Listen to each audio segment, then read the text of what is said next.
welcome to Repertory Screenings episode. I didn't have it pulled up. Jackson, what do you think it is? What else is the thing? I think it's 46. It is 48. Shit. But, good guess. I am joined by my regular co-host, Jackson. Hello, that's me. And Destiny. Hi. And it's movie time once again. We're here. We're That's watching right. movies. We are doing that. Destiny, what have you seen? I've got 3 movies to talk about. All right. The first of those 3 was a movie I watched a couple of weeks ago called Losing Ground. It is the 1982 film written and directed by Kathleen Collins. It is considered the first feature-length drama directed by a black woman since the 1920s. Mm-hmm. It's about this philosophy professor who's married to this painter, and she kind of has this flirtation going on with the guy from Night of the Living Dead, and her husband's kind of flirting with this Puerto Rican lady, and it's just sort of about their marriage and just what happens when 2 people that are seeking certain things try to get those things and how it strains their marriage. It was a pretty good movie.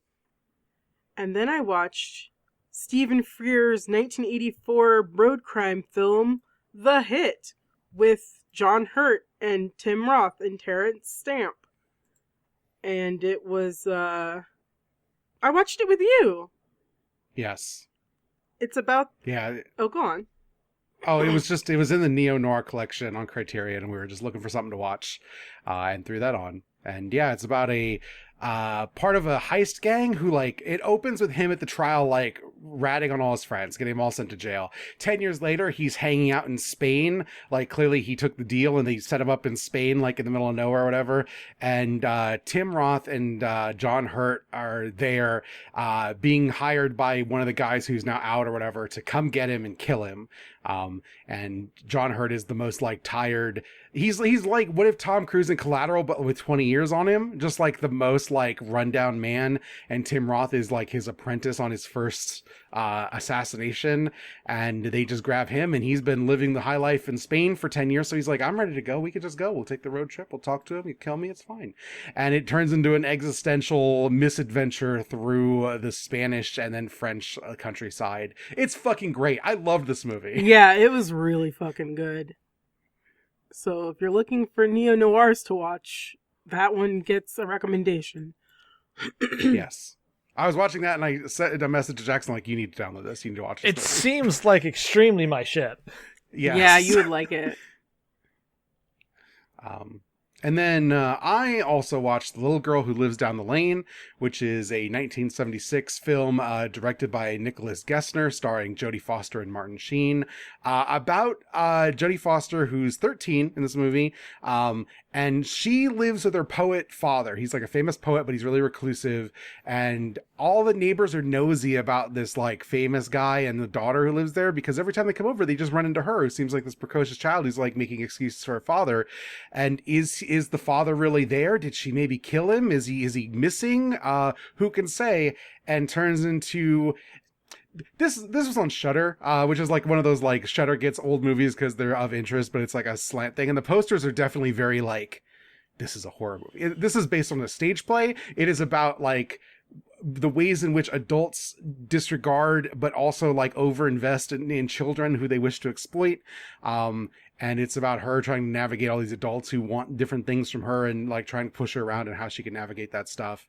And Martin Sheen's a big fucking creepo in this movie. Yes. It's really good. He comes in and he's the ne'er-do-well, son of the lady who leased them the house, who's a scion of the community, prim and proper, but it's Martin Sheen, so I'm oh, it just sounds like Jed Bartlett, but he's being a creeper to this fucking child. And it's good. Jodie Foster's great in it. Yeah, I was really surprised by the movie. It was just nice and chill. As a movie clearly based on the play. They just film it in sets, but it could just be a stage production and it would not change any bit. I really liked it. Yeah, I love that movie. Yeah. Yeah, this is one of those, I pulled up a chart, I'm okay, this has stars in it, and I was looking for a short movie from the 70s, so here we go. But yeah, it's good. Recommend. Not scary at all, but it's fine. Fair enough. Jackson. I watched the 1987 movie, The Running Man. One of my favorite films.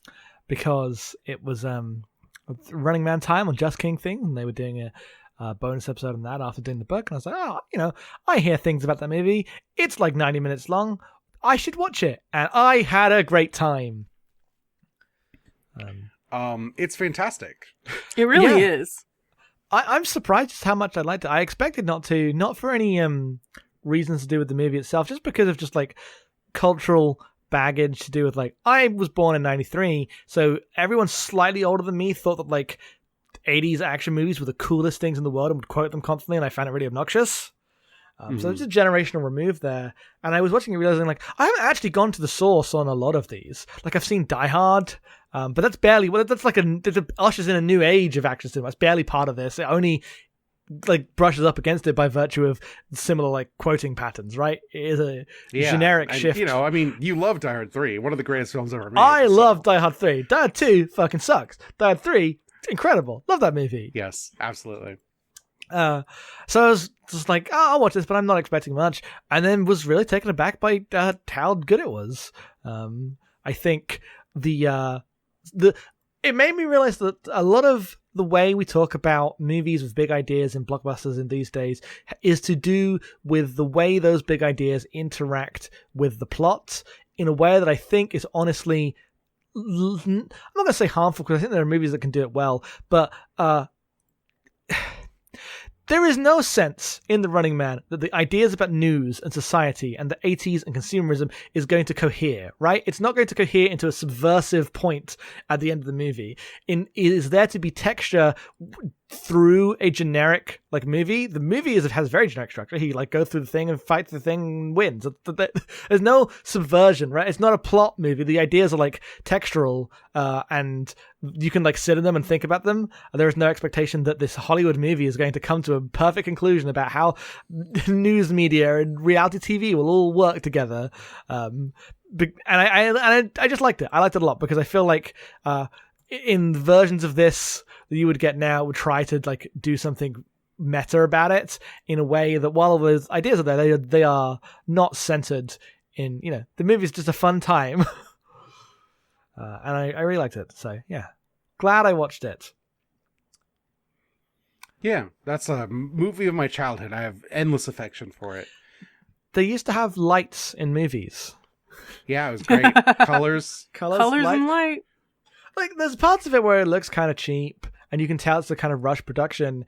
But not in the staging and light. Like there's always lights. There's always an actual film camera, and so it always looks really good, even in its like rough B-moviness.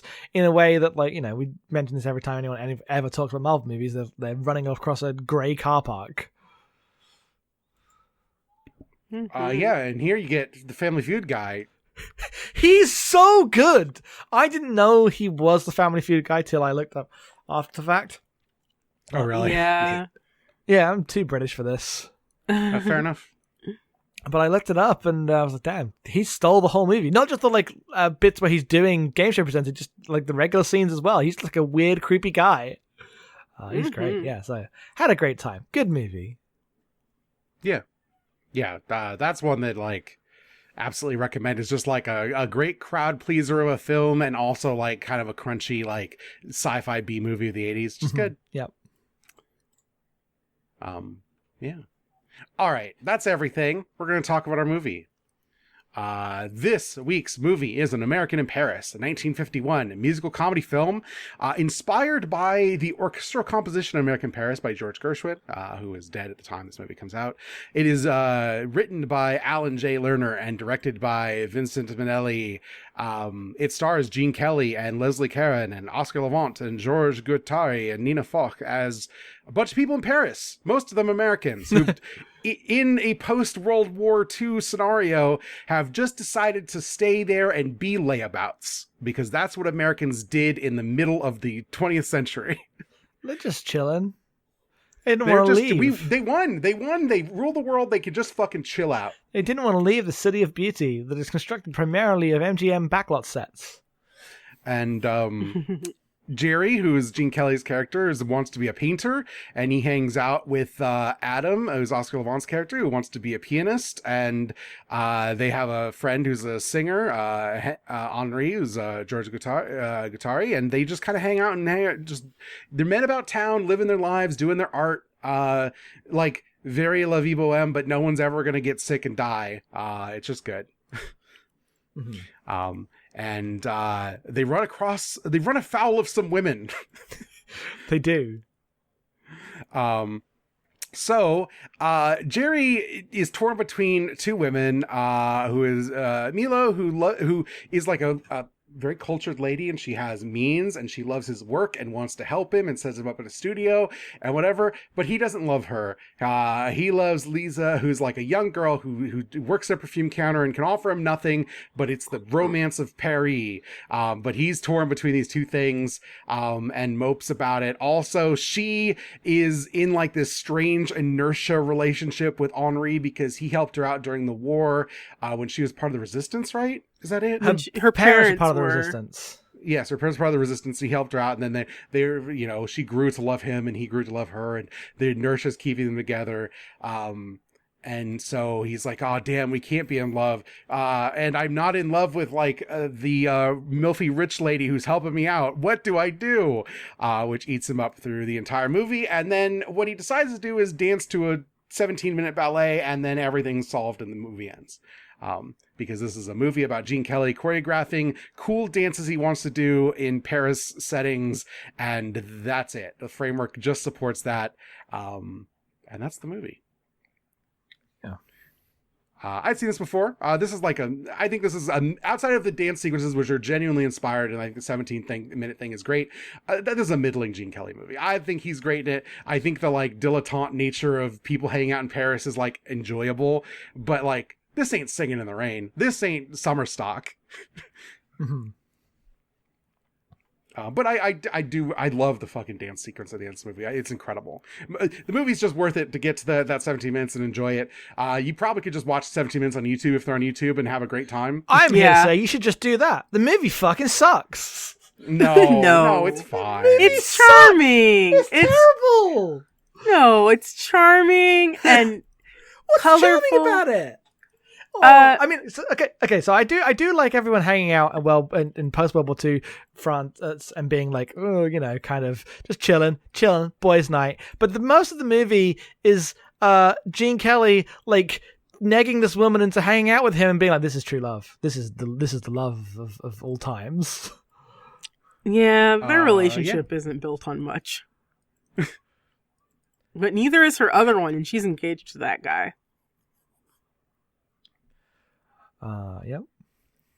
Yeah, I like it just because it is like one of those like frivolous like romantic comedies where like you're not really invested in any of the characters actually getting together. They just kind of bounce off each other. I'm like, you should just pick the lady who's got all the money, but like he doesn't love her or whatever. Also, she's like the one who can't dance and it's a musical, so what are you gonna do, right? Like he's got to be with the lady who can dance. He's torn between two women, one who can't act and one who can't dance. What are you going to do if you're Gene Kelly? You need to synthesize the two. That's why Summer Stock's the best Gene Kelly movie, because he's against Judy Garland. Judy Garland can do fucking both. She can dance and act around Gene Kelly all day long.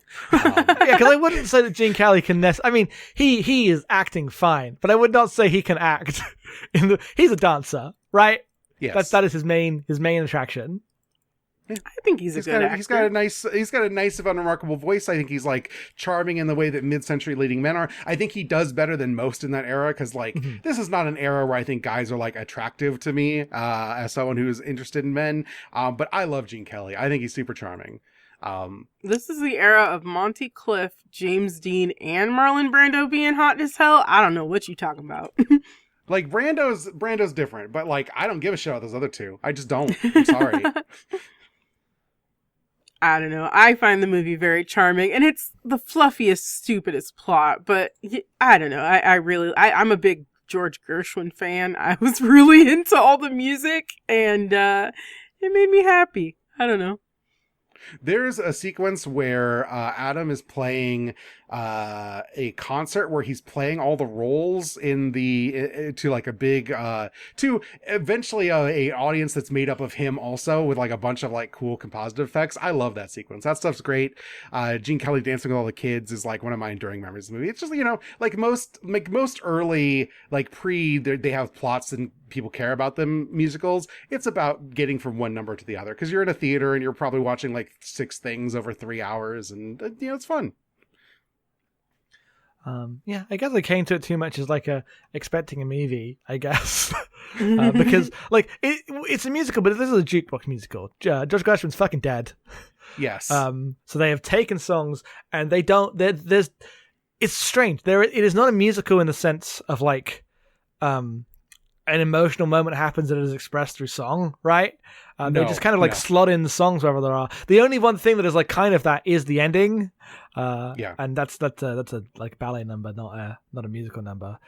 Though I did really like it, and I was like almost won back over. I was like, fine, this dance sequence is really good, and then they have a minute after the ballet sequence, which is even worse. I was like, why? No, it's so funny because they're like, big dance sequence over. She comes back. Fuck that. And like, he doesn't care. He's gone, and then they walk away. What do we know about Rich Milfy Lady? Nothing. She has no idea this has happened. No idea. Probably shattered. Yeah. Because when the dance sequence happened, I'm like, okay, you know, fair enough. This whole thing is this whole dumb romance is a big like stupid melodrama, and the actual thing that matters is just being in Paris is what I'm taking away from this. But then it comes back, it's like, she's back, everything's fine, don't think about it, the happy ending. And I'm like, what are you doing? That's kind of what these movies are. That's just what these movies are. It's weird because like this doesn't have to be true, and I think like once you get to the late like 50s musicals, you get movies that are much more invested in the characters. Like Singing in the Rain's a movie about some characters you can relate to. Their problems are interesting. Like that's, you know, it's a classic for a reason, because it works in a way that this one feels like it. This is coming out of the old like studio musicals of the like 30s and 40s, but like in this transitory period where like, you know, this is like movies used to be, you just go and watch a bunch of people dance for an hour and a half, 2 hours, and there's very little framework, and like this is kind of what this is. And the songs aren't necessarily about their emotional dialogue in the way that like later movies ended up. That's what frames musicals in a modern context. But like without any of that context and like whatever, like it is like the world's hokiest non-problem of torn between 2 women he loves, and none of it has like huge stakes really necessarily, because everyone's just kind of there to have a good time. They're just here to chill. Like, you know, he could go back to that lady and be like, I love this girl, but you know, you got the money, and she would have been fine. Honestly, she'd have been way happier. Yes. Because it's more like I think that the part where it's doing like stage acts, right? It's like, here's the next song, we come to the next song, we have a good song and dance about it, and it's good fun, fine and fun, but like it's still it's 2 hours long. It's a 2 hour long movie with a lot of story in it, and there's a lot of like, you know, you can go 15 minutes of all of this without a dance sequence.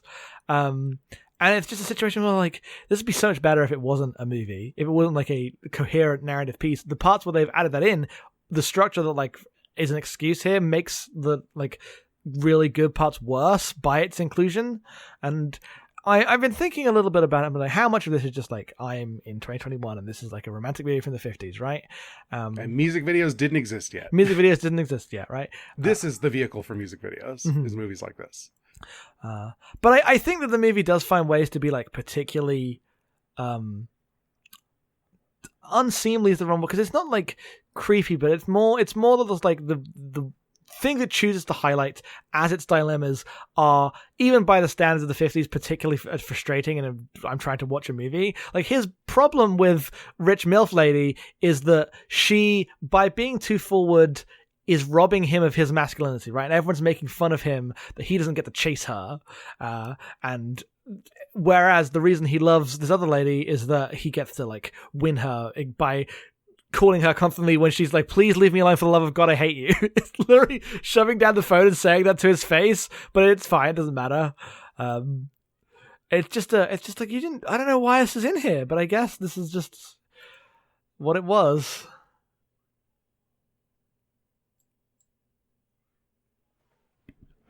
Yeah, I mean, yes and no. It's because like this is like a huge studio production, right? Like you can go to the 30s, like even in the 30s, you can find like screwball comedies that are like have good characters and story, and you Right. can find stuff like the musicals that I think are like really good are mid 50s musicals. It's not like too divorced from this, but this is MGM's best Oscar winning picture of 1951 or whatever.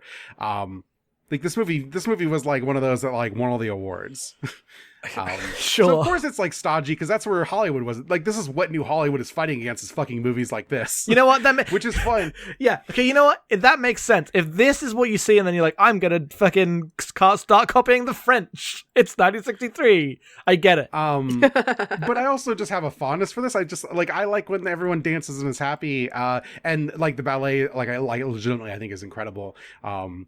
They spent all the money on the ballet through a bunch of sets and tons of extras, and everyone looks like different types of paintings, and there's like 4 costume changes, and it's just a spectacle in a way that movies, like when we watched Lawrence of Arabia, that's like a good character movie, but sometimes it's just a spectacle. And sometimes you just go to the movie. You used to go to the movies to see something you couldn't see anywhere else. Mm-hmm. And that's the thing that I feel like movies have lost in a way that like I loved seeing that in mid-century movies. I mean, they're still trying it, right? That was that advert about Black Widow in 240 degrees Panavision. Oh yes, I mean, if there was one of those around here, I probably wouldn't do it for Black Widow, but I would go see any other movie in super Panavision. I'd see I didn't whatever. hear about this. It's like when you go to the IMAX to see the nature documentaries, right? From the 20 years ago. Yeah, no, but there's the America movie from the 70s. It was like this, like ultra widescreen. Destiny might know what I'm talking about when I talk about that one. No. Well, I was just talking about there's a thing about Black Widow where in certain cinemas. Yeah, I want to find the picture and send it to her, but I'm looking for it and having a hard time finding it. But it's like how like I forget what the actual name is for in the 50s, whatever Cinescope. One of those, not actually that one, but it had 3 cameras and everything. Someone's doing a modern equivalent of that. Like the screen is a curve that goes all the way around you, but it's just like an edit of Black Widow, which is already a bad looking, boring movie, so that wouldn't be good. But I would love to in a world where there wasn't the pandemic, I would go to a theater to see like the spectacle in today's language, right? Yeah. Mm-hmm. Yeah. I mean, they don't really. Yeah, the problem is like CG robbed this for me anyway, and like color correct. Like this movie is beautiful because it's a color movie. When that meant something, you're like, oh, we're gonna fucking make a color film, and we're gonna show all that off, and that's gonna matter. The idea that you could sell a movie on it's really colorful today is like that just doesn't exist. No one's doing that other than nature documentaries, I guess. Mm-hmm. You can get your 4K Blu-ray of like Planet Earth or whatever, but no one's doing best art direction color at the Oscars anymore. Was that a distinction? Yeah, one best art direction color, best cinematography color, best costume design color. Right, they had to break those for a while. Yep. That makes sense. Because all that stuff is fantastic. I'm not here saying like the bit where there's a massive ballet at the end of the movie is bad, right? That's just not true. It's fantastic. Look at it. And I especially love when it cuts to that and we go from these realistic, clearly studio lots, right? But like Paris sets to this abstract, landmarks drawn on the wall, nightmare's the wrong word, but the dreamscape of dancing, and everyone goes through 7 costume changes. It really is a huge sequence. Yeah, and like even at the time, like looking at historical reviews, definitely some people are like, "This is kind of a nothing." It's nice, it looks nice. Everyone likes Gene Kelly; he's a star. But no, like this is one of those like retrospectively, everyone looks at the Oscar win and it's like whatever. It's the inertia of Gene Kelly and it being an Oscar winner is why people remember it today, and it's not Singing in the Rain, right? Like if we're going to look at retrospective Gene Kelly musicals, there's a reason that one is like the big enduring one. But I do think this movie has like interesting stuff in it and is like worth watching, especially like the sequence. If you just pull out the sequences, which is, like I feel this way about like Fred Astaire movies. I don't particularly like Fred Astaire as an actor. I don't like the movies necessarily, but I'll watch the dance sequences all goddamn day. They're great. Mm-hmm. I don't like his like screen presence the same way I like Gene Kelly. I'll just watch him talk to French children and kick his tiny bed up to the ceiling over and over again and have a great time. That bit is great. That is great. Yeah, the tiny apartment. Anytime there's comedy just about living this weird life, it's great. Mm-hmm. I really like. I'm an American and I'm living in Paris. The first line of this movie is "This is Paris and I'm an American living here." Lost my shit. Had to pause it. I was laughing so hard. That's Chappie. That's great. Yeah, no, that's great.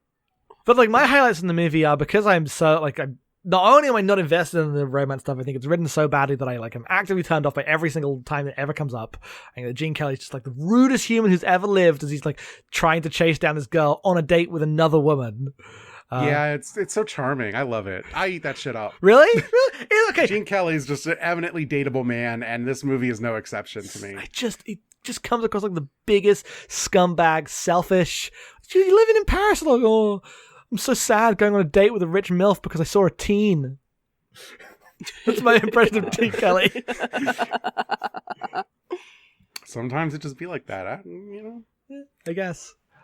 This is not like this is not the realism, right? Like I don't like the actual nature of his conflict is not real. I don't invest in it. I just think it's charming to watch him bounce from one thing to another and swoon over both situations and then like kick dirt in the like as he's like, shucks, I hate having a rich lady watch over me. I'd love to have these problems. It's so romantic in like the broader sense of the term. I think the thing is how much it invests in the specifics of the way he like goes after the two women. Mm-hmm. That it imbues it with more like, he goes to her work and she's like genuinely being like, please leave me alone in every way that someone would if you did that, in a way that makes it weirder than just the abstract, like this is, I guess, just a romance. Mm-hmm. Anyway, I interrupted Destiny. What were you saying? Oh no, I was just going to say we want our film to be beautiful and not realistic. That's a song lyric.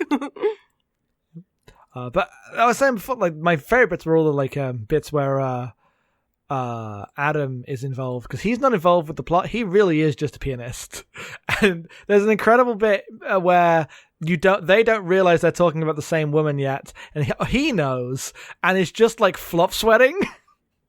Yes, that's a good joke.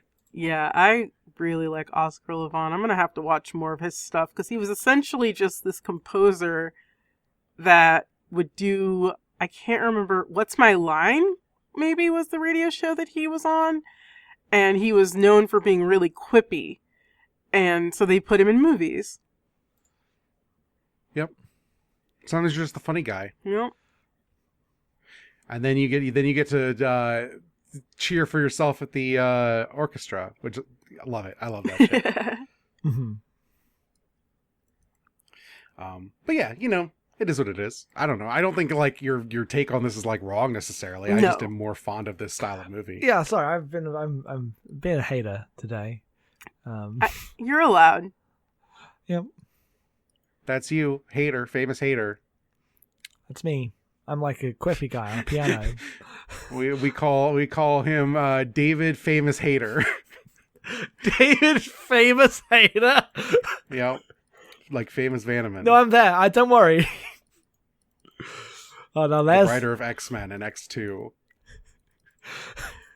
God. Yep.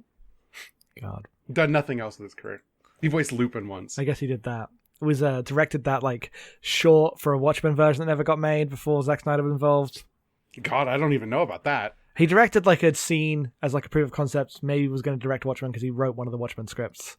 I'm fairly sure none of his words are in it by the time that it passes to Snyder. Anyway, David, famous hater. Yeah, that's him. Anyway, we're clearly done here. Is there any final thoughts about this movie, Destiny? I enjoyed it. I don't know. I'm a fan of fluffy, colorful musicals. Mm-hmm. Yeah, I think, like I said, I think this is like a middling one, but I enjoy it well enough. It's not like a Frank Sinatra film. Fucking hate those. It's the ones I've seen. Not been a huge fan. I think I've seen a single one.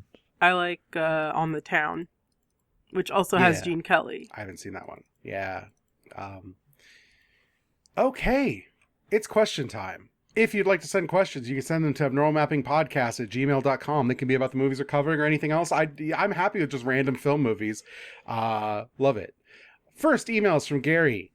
If you came into a considerable sum of money and were going to move somewhere to be a struggling artist, 1, where would you settle down? And 2, what field/craft would you take up? In practical answers, please. You're living the dream, not making a sensible choice. Okay, so let me just parameters here. I'm not going to be like going broke, but I will be struggling, right? Like in this world, I'm living the like artistic idea of a poor, a mid-century film idea of a poor struggling artist. Yes. Okay, give me a second. Somebody else can go first. I'm gonna think about this. Destiny. I'm just so boring. I'm going to New York. It's the top of the town. The Bronx stays up and the battery's down. Yeah, but like, are you traveling back in time? Because I don't know if I'd want to go to like New York today. Right? Fantasy answer. It's a fantasy answer. Well, I'm asking for specifics. Okay, but that's true. It was the fancy answer. You're right. I mean, if we get a good fancy answer, I'm going to the fucking moon, but I guess I'm going to have to pick some place on Earth. The moon is a place on Earth. No, it's not. Famous saying. No. It's not what this, it's not the, oh baby, do you know what it's worth? The moon is a place on Earth! I think I would be like a poet in like the French countryside. That's I think where I'm going. I don't want to be in a city. I want to be somewhere chill where I can just like cook and write. I don't even like writing, but being a poet in the French countryside sounds great, actually. Paint, maybe. Maybe I'll illustrate poems. I would make films. I'm clearly going to be like a drummer, right?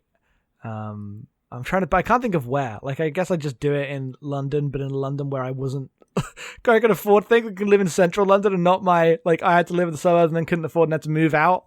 We're daydreaming. We're daydreaming. 70s London. 70s London. I'm in 70s London scene. In the terrible punk scene that's about to become thatched. God, no! I'm living my dad's teenage years. Neil writes in, what combination of nationality and city would make the best movie? I'm going to steal the right answer here and say a Soviet in America. Which is also known as the Americans. I guess it is known as the Americans. I don't know how to answer that. I don't know.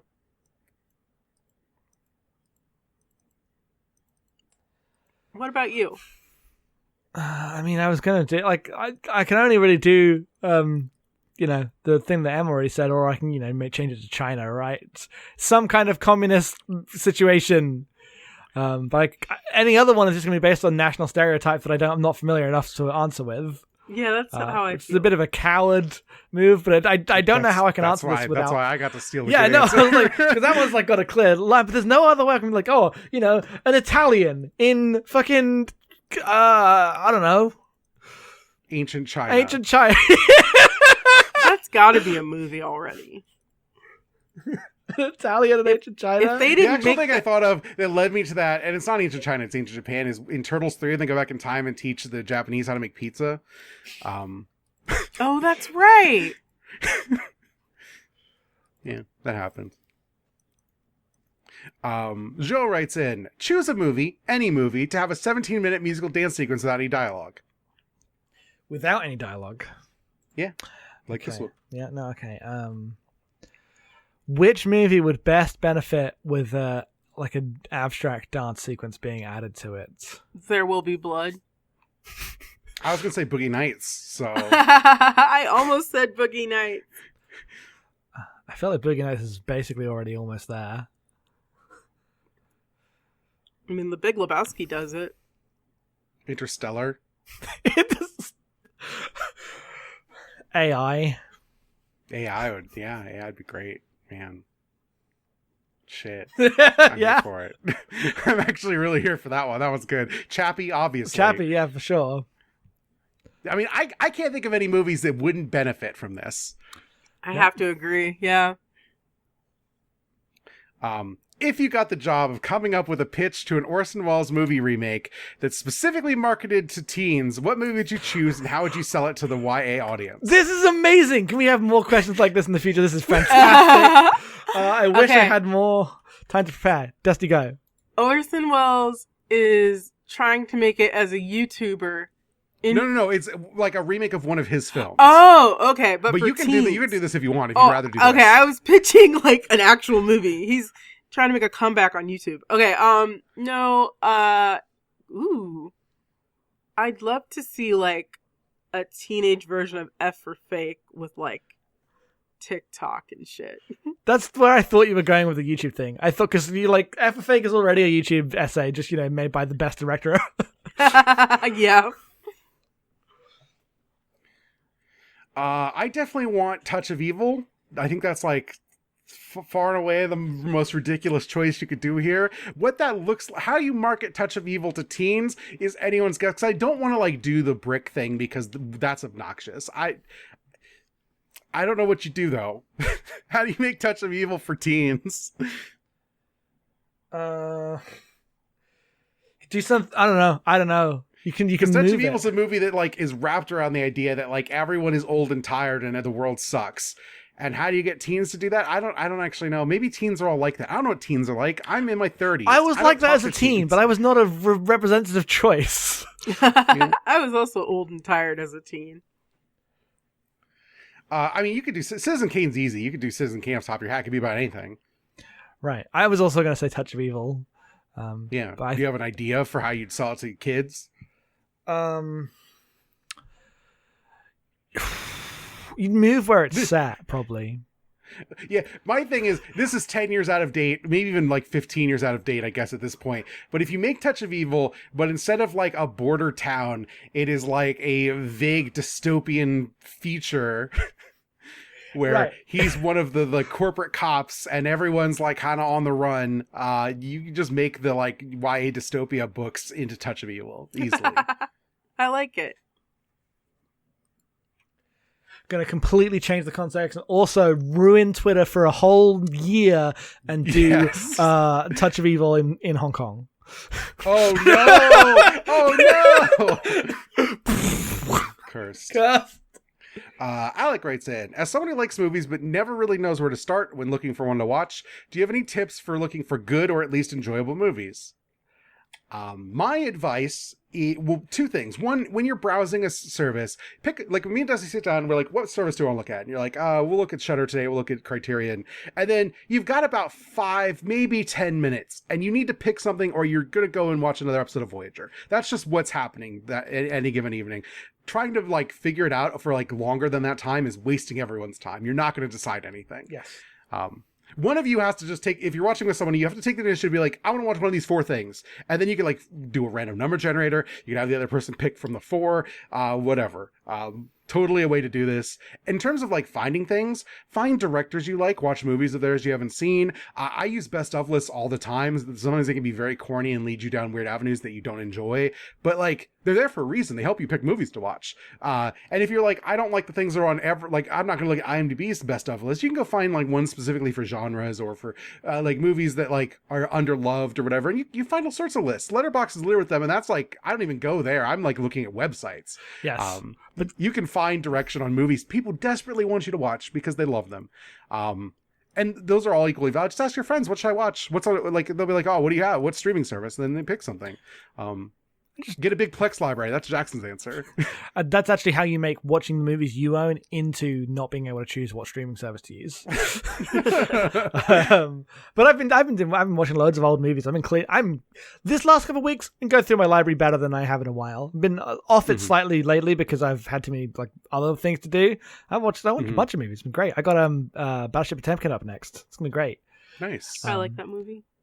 But generally, I would say, like, like Em said, directors is always a good way. But like more like widely, if there's a genre you like and you like one movie and you say, okay, this is written by this person stars this, right? If you like Yes. me, you're like, oh, I want to watch more, 70s spy movies or whatever, which is the thing I'm eating up. Right? And my actual answer when I did this was to go read John Wick Away. Yeah. But there are movie answers like that. Find your little like holes and just follow them. Yeah, like if you're like, I want to get into like I want to sample a genre, so you like pick like I want to get into like romantic comedy from the 90s. There's a list of the best ones. Watch a couple, see if you like them. If you don't, then like I'm not that, and then moved on to something else. You don't have to commit to anything. You can just do whatever you want. But it's your life. Yeah. Especially if it's a new genre, knowing what you don't like is equally as valuable. Yes. You can find out what like appeals to you. Yeah. find out maybe and be willing to like look at things like, I don't know if this is good necessarily, but like if enough people like it, I'm gonna give it a try. Some of my favorite movies are movies I did not expect to enjoy going into them. So don't trust the synopses. Just kind of go in. Never trust a synopsis. Never. A synopsis will never tell you if a movie's good or not. You can't. I'll just go off who's in it, who's directing it, whatever. Like what the poster looks like. Much more useful than a synopsis. Yeah, synopses are usually misleading. Yeah, like the Netflix ones often just are not accurate, but also like I can't tell what a good movie is from like what happens in it, because anything can happen in any movie. That doesn't matter to me. Yeah, that's true. It's like with trailers. Like now, like if I watch trailers, I haven't gone to a theater in ages, but when I did, you watch like 6 trailers, and I'm like, I have no idea which one of these are which. Like they're all kind of bad because they're movie trailers, right? They're like everything gets flattened in a way that is like, this is a hard way for me to tell if I actually want to watch any of these. Not really useful for that purpose. So just click play on some things. Yep. Yeah. Just don't overthink it. The worst thing that happens is you watch a movie you didn't like, and that, like I think Destiny said, that's even more instructive than sometimes not finding one you really vibe with. Because like narrowing your possibilities makes me like, I don't like X. And for me, it's like, I'm not super into crime movies anymore. I don't necessarily want to watch a movie about some people who are all going to betray each other. Like some of them are like, I don't want to watch a movie like The Departed or The Departed ever again in my life. I just want to miss the whole thing. Full up. And that means like, there's plenty of people who are like, what if Repertory Screenings did a bunch of Yakuza movies? I'd be miserable. I'm not doing that. We'll do maybe 1 or 2 in the future, but like that's not what my interest is. Like, so we're not going to cover them. Me and Rick are just going to do a Battles with Beyond Honor and Humanity podcast. Just me and Rick. Yeah, people would eat it up. It'd be extremely popular. Yep. Anyway, Tron writes some questions in about this movie. What's your favorite song in the movie? I really like Swonderful. Fair enough. I Got Rhythm. I just like him hanging out with all the kids. I think it's good. I think I like by Strauss. It's like a big fun number, but it was also the moment where I was like, hang on, this song's got nothing to do with anything that's happening. What's happening here? But it was a great song. Everyone was having a good time. Yep. What do you all think about this movie ending up on some of the most overrated movie lists of all time? I think that's fair. I understand how that happens. My thing is, I don't know anyone who thinks this movie's like the greatest movie ever made. It's considered one of the greatest musicals ever made. Like when you look up 50 greatest musicals. I just think that's people who haven't watched a lot of musicals. I think it's fine. I think it's like a good one, especially in like the dancing stuff. But like in 70 years. Like, does someone put fucking Green Book on the overrated movies list? Like, I understand that it got a bunch of Oscars, but what does that mean culturally now, right? Yeah. Like, yeah. And I assume that's where a lot of the like overrated stuff is coming from. Mm-hmm. Yeah. And then we have one more email from Stove. Favorite musical? Who's got a favorite musical? Mine is Cabaret, and then my second favorite is West Side Story. I really like Dancer in the Dark. Sweet Charity. On the Town. Wizard of Oz. I could just keep naming movies. Okay, you're cut off. Jackson. I don't think I have an answer for this. My sister loved musicals more than anyone ever has. So, like, I spent my teenage years really, like, annoyed at musicals. And I was, like, I was in, like, a theater group that did them, and I was always a bit like, I really liked Rent as a teen, right? Like, yeah, I still like Rent. I understand every problem with it. I love Rent. But I have never really like got into a musical because the ones I've been introduced to have always been through my sister, and I've usually been like, this is terrible. What is this? Spring Awakening? Shut up. So I'm sure if I like explored more, I would find musicals that I do like, but I definitely don't like the trends of musicals I've heard that are like recent stage musicals. I don't like how everyone sings. I don't like stage musical voice, at least the modern one. And I know it's like a factor of like, you got to sing a certain way to be heard in a thing, but I also feel like it's really fake and everyone's emoting in the same way, which goes against what acting's meant to be. So I've always been a weird musical chip on my shoulder type person, but I don't bring it up because it's rude, right? It's rude to be an anti-musical person. We're gonna shuffle David Hayter off the stage. I like Rent, even the movie version, which is corny and bad. I love the stage version of Phantom. I think the movie's fine. It has its problems. I wish they didn't cut the songs they cut because I like the whole thing. I love every version of Phantom of the Opera that's ever existed. It doesn't matter, like the early black and white ones, the weird horror ones, the Wishbone one. I don't give a shit. It's all good. I love Phantom of the Opera as a story. Takashi Miike's Happiness of the Katakuris, huge favorite of mine. What a zany movie that one is. If you haven't seen that, go seek it out. It's a ridiculous remake of a Korean film called The Quiet Family, about this family that's trying to run a bed and breakfast, and people just happen to die there, and it fucking sucks. They don't know what to do about it because they sunk all their savings in this bread and breakfast. And Takashi Miike remade it as like a genre bending musical, and it's really good.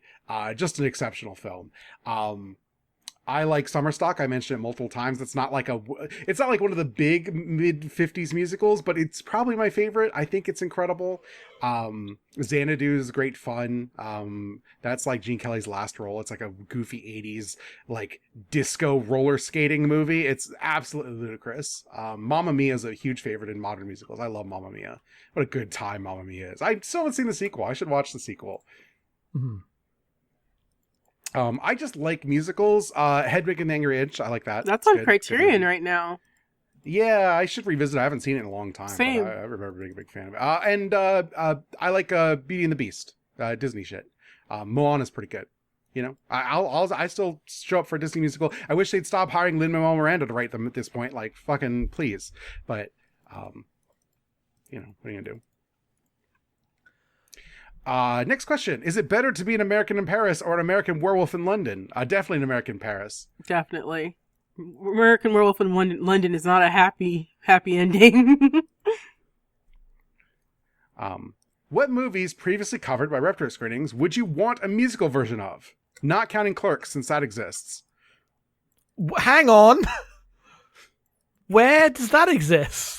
I'm sure there's a stage show, Clerks the Musical, because every fucking cult movie has a musical. Oh, Clerks the Musical, great. What a terrible idea. I mean, the answer is definitely All the President's Men, right? That would be so good. Are you kidding? The Right Stuff musical would be so hilarious. You fucking kidding me? Mikey and Nikki. Mikey and Nikki is a great musical, absolutely. Alf Bill, incredible musical. Yes. Musical, yeah. Window Shakes the Barley! Shakes the Barley, the musical. Oh, God. That might be the best answer possible. The Ascent, the musical, also pretty good. That sounds pretty good, yeah. Stalker, the musical. That one makes too much sense to me. Poltergeist, the musical. Which one? Poltergeist. Oh, God, yeah. Specifically for whatever song they get for before everything kicks off, when it's just the two old hippies getting stoned and being 80s parents. There you go. Yeah. Yeah. And then one more question. Is there a song from a musical or in general that you no longer associate with its source? Like the song Good Morning from Singin' in the Rain, I associate with Viagra because of a commercial I saw a bunch when I was a kid. I think out of this genre of mid-century musicals, there's tons of songs that I watched in these movies. I'm like, it's from this movie? I never would have thought. There's a few of those, but I guess it's not necessarily musicals. Like, I do not think of I Believe I Can Fly as a song that has any fucking thing to do with Space Jam. I always think of that as a Space Jam song. I'm sorry, I can't. I'm too young. Because I watched, you're too young. Is the answer on that one. I've never seen Phantom of the Opera, but I love the song Phantom of the Opera. That's a jam. You've never seen Phantom of the Opera? I've never seen a single version of Phantom of the Opera, not once. Well, it's time. What's wrong with you? Your sister loves musicals. She doesn't love that. My sister loves currently airing stage musicals. Okay. I think the one that always comes to mind here is Moon River from Breakfast at Tiffany's when I think about this. I always forget that song's in that movie. It's in that movie 8 times. I've never seen the movie, so. Oh, okay. Yeah, that's good. Yeah, I'm trying to think of others, but there's not that many. I can't think of any. I'm assuming that there's some that are this, but I don't know because I've separated them from their source, right? Mm-hmm. Mrs. Robinson's one where like I saw The Graduate 20 years after I heard Mrs. Robinson 800 times. Yes. Well, and then So even though I know it's from The Graduate, like it's, I still just think of it as like a cool song. It happens to be in a movie I also like. Mm-hmm. Raindrops Keep Falling on My Head I always think of as a Spider-Man song and not Butch Cassidy because I've never seen Butch Cassidy. I've never seen that either, but yes, I do think of the bit where I assume the Spider-Man bit is literally just a reference to the Butch Cassidy bit. Yeah, I assume so as well. But I don't know. Yeah. Any other answers? I don't have any. I'm sorry.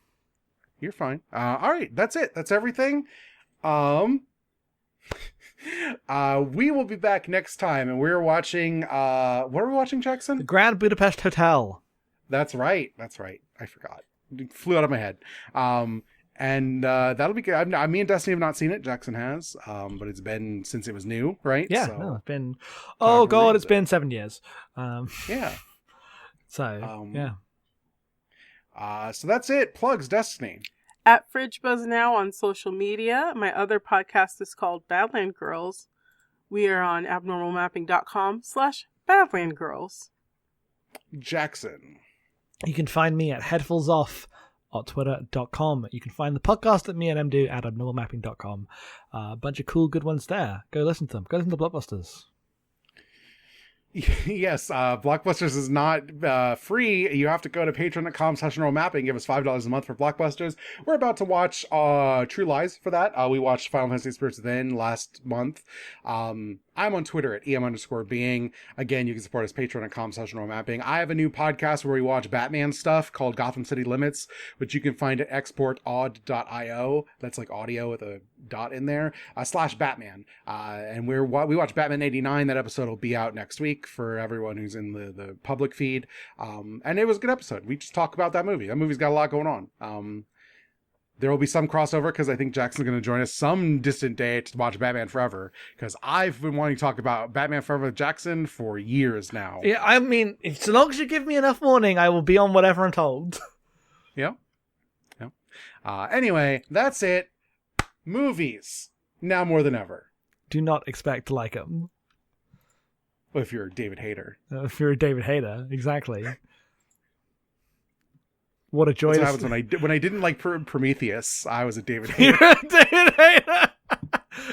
I love that you went to go. Your brain went, "Oh shit! What's a movie character named David?" And you were like,